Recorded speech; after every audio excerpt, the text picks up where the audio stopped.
एक मरती हुई महिला अपने बेटे से अपने प्रेम कहानी के बारे में बताती है, जिसमें उसके पिता और दादा शामिल हैं। जब विक्टा अपने परिवार के साथ उनके तरीके से जुड़ती है, तो उसका पति थॉमस डॉक्टर को बुलाने की पेशकश करता है, लेकिन वह मना कर देती है क्योंकि उसे लगता है कि कैंसर के इलाज से कोई फर्क नहीं पड़ेगा। इसके बाद वह सभी को बाहर भेज देती है, केवल अपने सबसे बड़े बेटे ऑस्कर को छोड़कर। विक्टा उससे कहती है कि वो उसे पी.डी. लॉक तक ले जाए, ताकि वह अपनी गिरती हुई सेहत के कारण कुछ मामले निपटा सके। अगले दिन जब वे रास्ते में होते हैं, तो वे एक पुराने जनरल स्टोर के पास से गुजरते हैं, जहां विक्टा ने पहले ऑस्कर के दादा से सालों पहले मुलाकात की थी। युवा विक्टा अपने पिता रेमी के साथ उस स्टोर पर आई थी, जहां उन्होंने जॉर्ज को देखा था, जो अभी अभी अपना कारोबार गारू को बेचकर बाहर आ रहा था। स्टोर के क्लर्क जो ने पूछा कि विक्टा स्कूल क्यों नहीं गई, जिसे उसने नजरअंदाज कर दिया। महिला ने लकड़ी के ढेर को अपने गाड़ी में लादने की कोशिश की, लेकिन कुछ लकड़ी गिर गई। जॉर्ज ने मदद करते हुए टिप्पणी की कि वे जल्द ही पड़ोसी बनेंगे क्योंकि उसने अपनी मां के खेत को खरीद लिया था। जब विक्टा ने कोई प्रतिक्रिया नहीं दी, तो उसने ये कहते हुए छोड़ दिया कि वह और भी सुंदर होती जा रही है, जिससे विक्टा मुस्कुराए। वर्तमान में विक्टा और उसका बेटा महिला के बचपन के घर पहुंचते हैं, और वह जल्दी से एक कमरे में रुक जाती है और ऑस्कर से बताती है कि उनका जूता व्यवसाय वहीं शुरू हुआ था। हालांकि पहला जोड़ा उसने गुपचुप तरीके से बना था, अपने पिता के औजारों का उपयोग करते हुए।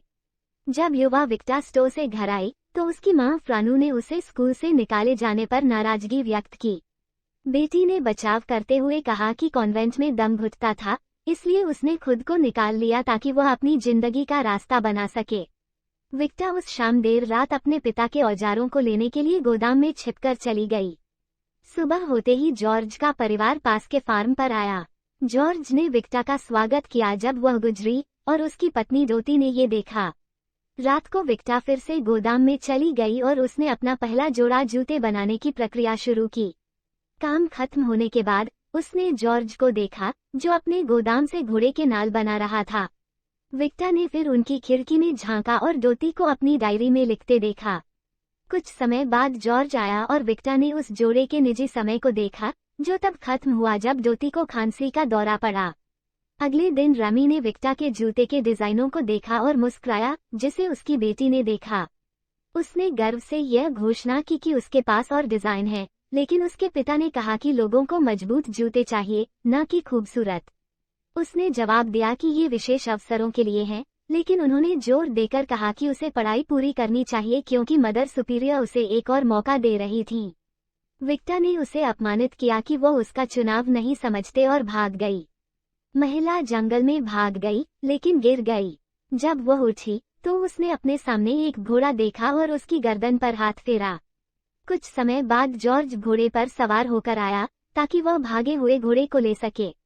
उसने देखा कि घोड़ा विक्टा के पास शांत था, तो उसने उसे उसकी हवेली में रखने दिया।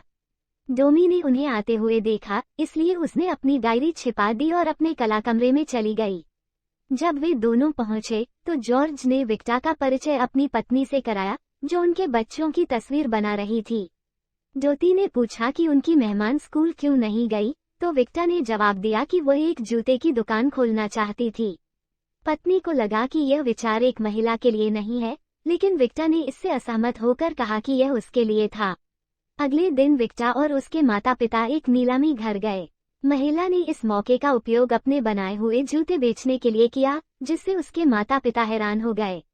भीड़ में जॉर्ज ने डोटी के लिए जूते खरीदने का प्रस्ताव दिया, लेकिन उसने मना कर दिया।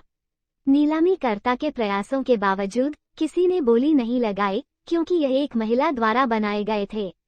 विक्टा ने जूते को लिया और गुस्से में बाहर आ गई। रास्ते में जॉर्ज का बेटा थॉमस आया और उसने विक्टा के जूते की तारीफ की, ये कहते हुए कि उसके पिता ने उसे बहादुर और प्रतिभाशाली समझा। उनका परिवार जल्द ही उनके पास आ गया और जॉर्ज ने जूते खरीदने का प्रस्ताव दिया, ये सोचते हुए कि वह इसे अपने चाचा की दुकान में बेचकर मुनाफा कमाएंगे। महिला ने जूते दे दिए, लेकिन उसने भुगतान करने से मना कर दिया जब तक वह उन्हें बेचकर मुनाफा नहीं कमाता। विक्टा जल्द ही घर पहुंची और पाया कि उसके माता पिता ने उसके लिए एक वर्कबेंच तैयार किया है ताकि वह जूते बना सके। रेमी ने विक्टा की हठधर्मी को स्वीकार किया, लेकिन उसने ये भी कहा कि वो नहीं चाहता कि पुरुष उसकी बेटी के काम पर हंसी उड़ाए। इसके साथ ही महिला ने अपने माता पिता का समर्थन प्राप्त किया। कुछ समय बाद जॉर्ज विक्टा से मिलने आए, अपने बेटे थॉमस और फर्डिनेंड के साथ। उन्होंने उसे पैसे दिए। वह जूतों के लिए कर्ज में था और उसे सूचित किया कि उसका चाचा जल्दी ही उसके जूतों को और प्रदर्शित करने के लिए तैयार था। हालांकि डोम की सेहत में लगातार गिरावट आ रही थी, इसलिए जॉर्ज ने उनके बेटे को अपनी चाची के पास भेज दिया जबकि वो उसकी देखभाल करने में लगा रहा। एक दिन विक्टा उसके पास भोजन पहुंचाने आए जो उसकी मां ने जोड़े के लिए तैयार किया था, लेकिन उसने दोनों को झगड़ते हुए सुना। डोम को संदेह था कि उसका पति विक्टा में रुचि रखता था, इसलिए उसने महिला से दूर अपने पुराने घर वापस जाने की मांग की। हालांकि जॉर्ज ने जोर दिया कि वह उसकी हालत में यात्रा नहीं कर सकती। उसने उसे अपने प्यार का आश्वासन भी दिया, लेकिन उसकी प्रतिक्रिया की कमी ने उसे दूर कर दिया। वह विक्टो को बाहर जाते हुए देखता है और अपनी पत्नी के विश्वास की कमी को देखते हुए उसने उसे बताया कि अब वे अपने चाचा की दुकान पर भरोसा नहीं कर सकते। विक्टा चुपचाप इसे स्वीकार करती है और छोड़ देती है। शरद ऋतु तक डोम का निधन हो गया और जॉर्ज को उसका जर्नल मिला। उसे पढ़ने के बाद उसने उसे एक बॉक्स में रखा और उसे गैलरी में रखा। फिर उसने कुछ महीनों के लिए कहीं और जाने की योजना बनाई। ये विक्टा को विचलित करता है, इसलिए वह जूतों को बनाने में व्यस्त हो जाती है। एक रात उसके पिता ने उसके काम को बेचने का सुझाव दिया, इसलिए विक्टा ने अपनी बूटियों को दुकान में पेश किया। अगले दिन एक ग्राहक ने ये कहते हुए टिप्पणी की कि महिलाएं अच्छी बूटियां बनाने के लिए पर्याप्त मजबूत नहीं होती, तो विक्टा ने उसे चुनौती दी कि वह जूते के सोल को फाड़े। आदमी ने कोशिश की, लेकिन वह असफल हो गया। विजयपूर्ण रूप से उसने ये बताया कि उसने इसे कैसे बनाया, फिर भी पुरुषों ने उसे खरीदने से इनकार कर दिया। हार मानने के बजाय उसने जूते को दुकान के मालिक को दे दिए, जिसने वादा किया कि अगर उसे पसंद आए तो वह इसकी बात फैलाएगा। उस तूफानी रात विक्टा ने देखा कि जॉर्ज का बान जल रहा था। उसने अंदर जाकर एक घायल जो को बाहर निकाला और फिर घोड़ों की मदद करने के लिए वापस अंदर गई। उसके पिता ने भी उसका साथ दिया। अगले दिन विक्टा ने मलबे का निरीक्षण किया और डोम का जर्नल बॉक्स पाया। इससे उसे यह जानकारी मिली कि डोम को अपने पति को एक क्षणिक प्यार से बंदी बनाने के लिए अपराधबोध था, इसलिए उसने उसे विक्टा से प्रेम करने की अनुमति दी थी। ठीक उसी समय जॉर्ज पहुंचा, तो विक्टा ने जर्नल छुपा लिया। उस आदमी ने घोड़ों को बचाने के लिए उसे धन्यवाद दिया और स्वीकार किया कि वह उसे सोचता था जब वह बाहर था। वह पास आया लेकिन विक्टा पीछे हट गई, क्योंकि उसने सोचा कि यह गलत था। फिर आदमी ने कहा कि उसके चाचा चाहता था कि वह जितने जूते बना सके उतने बनाए। अगले दिन जब रामी अपनी बेटी के जूते दुकान पर देने के लिए निकला, विक्टा जॉर्ज के खेत की ओर बढ़ी। उसने उसे घोड़ों को संभालते हुए देखा, अभी भी यह संघर्ष करते हुए कि क्या वह उसके भावनाओं को स्वीकार करे। फ्रांकोइस जल्द ही उसे पाया और उसकी स्थिति को समझते हुए उसे सांत्वना दी। अंत में विक्टा ने फैसला किया कि वह जॉर्ज के पास जाएगी और डोम का जर्नल उसे दे दिया, जिससे उसने ये खुलासा किया कि वह इसे पढ़ चुकी है। जॉर्ज ने ये कम करके बताया कि उसकी पत्नी बीमार थी जब उसने इसे लिखा था और यह उसकी सोच को विकृत कर दिया था। फिर भी विक्टा ने अपनी भावनाओं का इजहार किया, जिससे जॉर्ज ने धीरे से उसे चूमा। हालांकि महिला ने सुझाव दिया कि वे अभी के लिए अपने रिश्ते को गुप्त रखें। वर्तमान में ऑस्कर यह सुनकर हैरान है कि उसका जॉर्ज के साथ रिश्ते था। उसके दादा विक्टा केवल उसे यह कहने के लिए कहती है कि वह अपने पिता को उनके गुप्त प्यार के बारे में न बताए। उनका प्रेम कई वर्षों तक चला। एक दिन जॉर्ज विक्टा को उसकी जन्मदिन की खुशी मनाने के लिए एक कैबिन में ले गया। वहां उसने उसे एक बैग दिया जिसमें 2 अंगूठियां थीं। विक्टा ने घोषणा की कि वह अपने रिश्ते को सार्वजनिक करना चाहती है और शादी करना चाहती है। जॉर्ज ने भी उसे शादी करने की इच्छा व्यक्त की, लेकिन उसने बताया कि फर्डिनेंड बीमार था, इसलिए वह उसे यह खबर अभी नहीं दे सकता था। बाद में उसी रात जॉर्ज फर्डिनेंड के पास गया। जब उसके बेटे ने पूछा कि वह कहाँ था, तो पिता ने झूठ बोला कि वह एक दोस्त के साथ खाना खा रहा था, लेकिन फर्डिनेंड ने समझ लिया कि यह विक्टा के साथ था। फर्डिनेंड ने अपनी मां को बदलने से इनकार किया, लेकिन जॉर्ज ने तर्क दिया कि वह डोम का सम्मान करता था और विक्टा के साथ कुछ गलत नहीं किया। फिर भी उसका बेटा उससे मुंह मोड़कर निराश हो गया। इसके बाद विक्टा को यह महसूस हुआ कि अब उनके बीच एक बड़ा अंतर पैदा हो गया है। एक दिन रमी ने एक बोरियां कार्ट में रखा, लेकिन उसकी पीठ दर्द से झुकी। सौभाग्यवश थॉमस ने आकर उसकी मदद की। इस आदमी ने विक्टा को एक नया चमड़ा काटने वाला औजार उसके हाल ही के जन्मदिन पर उपहार के रूप में दिया। बाद में थॉमस अपने घर वापस लौटा और अपने पिता से कहा कि उसने गरु से काम पाया है। जॉर्ज ने उसे सावधान रहने की सलाह दी क्योंकि गरु ने हाल ही में एक वफादार कर्मचारी को निकाल दिया था। उनकी बातचीत को बाधित किया जब विक्टा अपनी मां से खाना लेकर आए और उसे सर्व किया। फर्डिनेंड ने फिर उपहास करते हुए कहा कि वह तब भी खाने की महक महसूस करता था जब उसकी मां बीमार थी और विक्टा उनके मां के कुर्सी पर बैठी हुई थी। महिला ने कुर्सी को हटाने का प्रस्ताव रखा, लेकिन जॉर्ज ने जोर दिया कि कुर्सी महत्वपूर्ण नहीं थी। एक रात एक डॉक्टर और एक पादरी फर्डिनेंड से मिलने आए जब वो एक बुरी स्थिति से गुजर रहे थे। जॉर्ज, विक्टा और रामी रसोई में चिंतित बैठे थे जब तक कि थॉमस नहीं आया। फिर पादरी ने कहा वह यूखरिस्ट नहीं दे सके क्योंकि फर्डिनेंड इसे निगल नहीं सकते थे, जिससे उनके परिवार को और चिंता हुई। उसी रात जॉर्ज ने अपने बेटे की देखभाल की और उसे कुछ भी देने की पेशकश की ताकि वह लड़ाई जारी रखे। फर्डिनेंड ने धीरे धीरे अपनी इच्छाएं प्रकट की, जिसके बाद जॉर्ज ने विक्टो से अगले दिन अलग होने का निर्णय लिया। उस शाम विक्टो अपने आंगन में बैठी हुई थी, अनजान कि थॉमस उसे इच्छा और आकर्षण के साथ देख रहा था। उसके पिता ने उसे देखा और अपने बेटे से सामना करने के बजाय वह चुपचाप चला गया। कुछ दिनों बाद थॉमस ने अपने सहकर्मियों से विक्टो में अपनी रुचि साझा की। सहकर्मी ने टिप्पणी की कि वह उसके लिए बहुत पुरानी है, लेकिन उसे यह सलाह दी कि वह बस उसे चुमे ताकि वह उसके जज्बात समझ सके। कुछ समय बाद विक्टो कारपेट्स लटका रही थी, जबकि भाई अपने पिता के साथ चल रहे थे। जल्दी फर्डिनेंड थक गए तो उन्हें व्हीलचेयर में बैठा दिया गया, लेकिन फर्डिनेंड अभिनय कर रहा था कि वह ठीक हो रहा है ताकि विक्टो को दूर रखा जा सके। अगले दिन थॉमस जनरल स्टोर में देर से पहुंचा, लेकिन गोरू ने नोटिस किया कि बिजनेस बढ़ गया था जब से उसने वहां काम करना शुरू किया। इस पर उसने थॉमस से दुकान संभालने के लिए कहा। प्रेरित होकर थॉमस अपनी डिलीवरी को पूरा करने के लिए ओवी के साथ निकल पड़ा।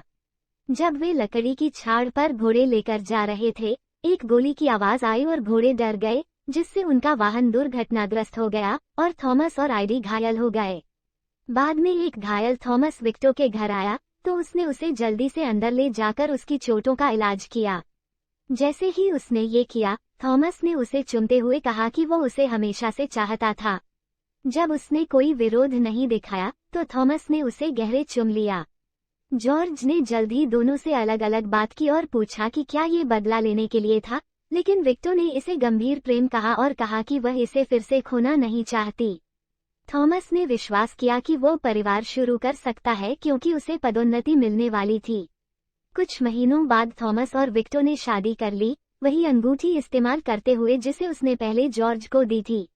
वर्तमान में विक्टो ने ऑस्कर से यह स्वीकार किया कि उसने जॉर्ज से प्रेम किया, लेकिन वह थॉमस के साथ परिवार शुरू करने के लिए उत्सुक थी। उसका बेटा पूछता है कि वो उसके साथ इस घर में क्यों आई, तो वह जवाब देती है कि यह अपनी चिंताओं का उच्चारण करने के लिए था ताकि वह चली जाए। ऑस्कर ने उसे आश्वस्त किया कि उसका परिवार उसे अपनी अतीत की परवाह किए बिना प्रेम करता है। अगले सुबह नाश्ते से पहले पुरानी विक्टो अपनी कहानी जारी रखना चाहती है, लेकिन ऑस्कर ऊपर जाकर यात्रा के लिए उसका सामान तैयार करने लगता है, उसकी बातों की अनदेखी करते हुए। तब उसे याद आता है जब उसके पास पहले ऑस्कर था और वह गर्भवती थी। वह पुराने आर्ट रूम में गई थी जहां फर्डिनेंड भी था और उसने मजाकिया अंदाज में कहा कि उनका घर अब उसका भी है। विक्टो ने इसे नजरअंदाज किया, लेकिन अचानक प्रसव पीड़ा शुरू हो गई।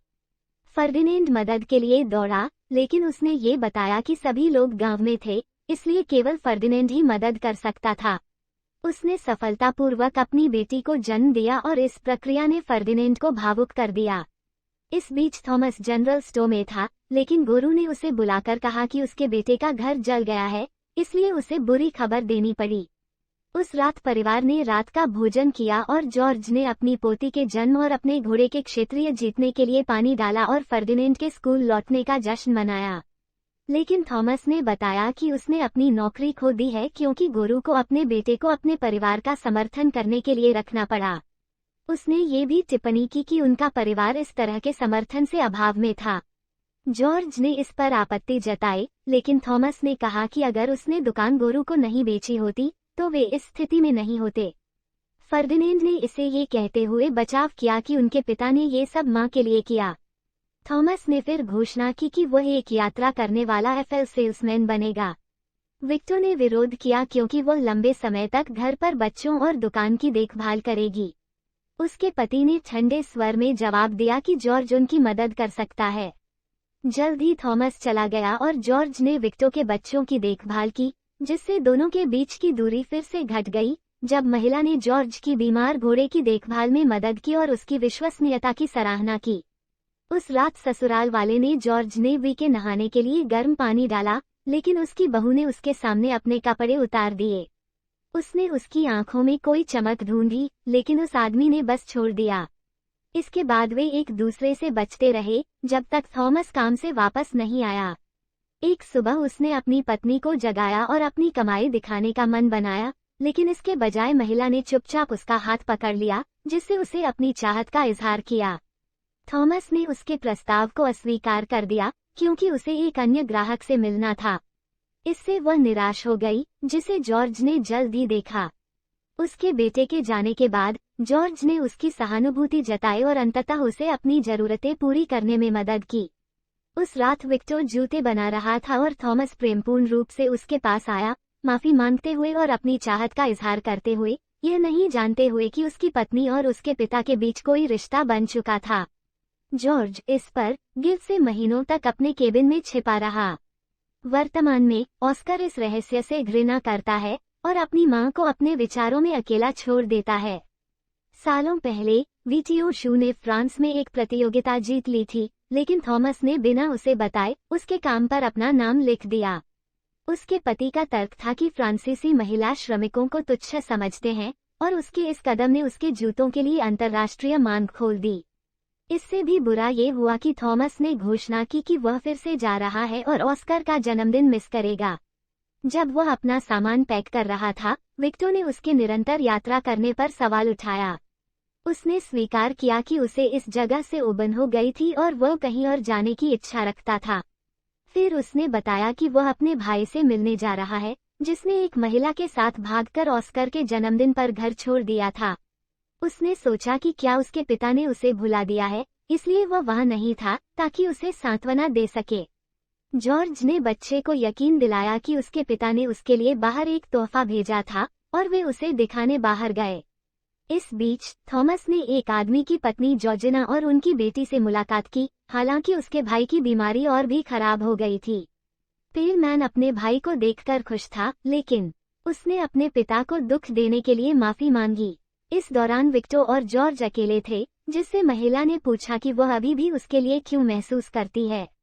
जॉर्ज बस चल पड़ा और कहा कि वह सोने जा रहा है। विक्टर उस जुनून को दबा नहीं पाई और जॉर्ज का पीछा किया और उससे फिर से एक रिश्ता बना लिया। वर्तमान में वृद्ध विक्टर अपने सबसे दर्दनाक राज लिखने लगती है। उसने याद किया जब थॉमस ने अपने पिता से कहा कि वे शहर में एक शू फैक्ट्री शुरू करने जा रहे हैं और उन्होंने अपने पिता को उन्हें ज्वाइन करने के लिए आमंत्रित किया, लेकिन उसने मना कर दिया। बाद में जॉर्ज ने विक्टर से निजी तौर पर कहा कि यह समय था कि वह अपने पति के साथ रहने दे, क्योंकि उनके पास थॉमस के 4 बच्चे हैं। विक्टर ने उसे सही किया और कहा कि मारिस, उसका दूसरा सबसे छोटा बेटा, उसका था। ये रहस्य बाद में जॉर्ज को दिल का दौरा दिलाता है। विक्टर मारिस के साथ उसे देखने गई और उसे कहा कि वह उनके लिए जिंदा रहे, लेकिन वह बेहोश हो गया। सुबह में जब वह होश में आया, विक्टर और थॉमस ने उसका इंतजार किया। जब वह जागा तो जॉर्ज ने विक्टर को गले लगाते हुए और उनके जंगल में बिताए समय के बारे में कबूल किया, जिससे थॉमस मुंह फेर कर चला गया। बाद में पत्नी ने अपने पति से संपर्क किया, जिसने अंत में उसे बताया कि एक बार जब जॉर्ज ने उसे देख लिया था, जब वह उसकी जासूसी कर रहा था। थॉमस ने समझ लिया कि उसके पिता ने उसकी पत्नी के साथ क्या रिश्ता बनाया था, लेकिन फिर भी उसने विक्टर का पीछा किया और सब कुछ किया ताकि वह उसकी हकदार हो। उसके लिए केवल एक ही बात मायने रखती थी, क्या वह उसे प्यार करती थी। आंसुओं से विक्टर ने उसे गले लगा लिया और ये थॉमस के लिए काफी था। वर्तमान में विक्टर अपना पत्र पूरा करती है और फिर वह बैठक में बैठती है, इस अपराधबोध के साथ कि ऑस्कर को उसके राजों के बारे में जानना पड़ेगा, क्योंकि केवल सच ही उसे मुक्त कर सकता था। जल्द ही उसकी जिंदगी का अंत हो जाता है। बाद में ऑस्कर ने पत्र पढ़ा जिसमें विक्टर ने उसे निर्देश दिया था कि वो उसके राज को तब तक रखे जब तक वो मारिस को सच्चाई नहीं बता सके और उसे शांति दे सके।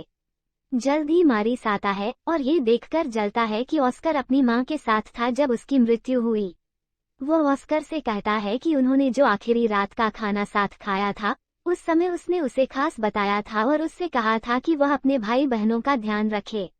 ऑस्कर, जो इसके बारे में समझाने में असमर्थ था, बस उसे यह कहता है कि वह अब अपने पिता के पास जाए, क्योंकि वह अभी उन्हें जरूरत है। मारिस अपने भाई के जाने के बाद अपनी मां के पत्र को जलाने की कोशिश करता है ताकि उसका राज छिपा सके, लेकिन वो हिचकिचाता है और उसे अपने डेस्क में बंद कर देता है। वह अपनी मां के राज को अब के लिए छोड़ देता है और अपने भाई और चाचा के साथ अपने पिता के पास चला जाता है।